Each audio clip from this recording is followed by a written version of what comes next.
એના દ્વારા હે જીવ તું મુક્ત થા. જીવતા જીવ જો મુક્ત થવું હોય તો એને ભાગવતનું ચિંતન અને મનન નિત્ય કરવું પડે.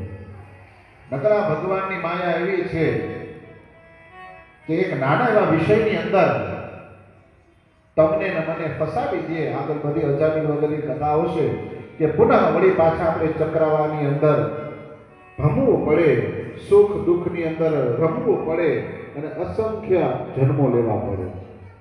તો મનને સ્થિર કરવા માટે છે ને યાદી, મનને સ્થિર કરવા માટેનું જો કોઈ સાધન હોય તે ભાગવતજી છે. મનને સ્થિર કરવાનું કોઈ સાધન હોય તો ભગવાનની માળા છે. મનને સ્થિર કરવાનું કોઈ સાધન હોય તે ભગવાનનું નામ છે. મનને અડગ બનાવે, દ્રઢ બનાવે. કેવું દ્રઢ બનાવે? મેલ તો ડગે રે પાનબાઈ જેના મનડાના ડગે રે,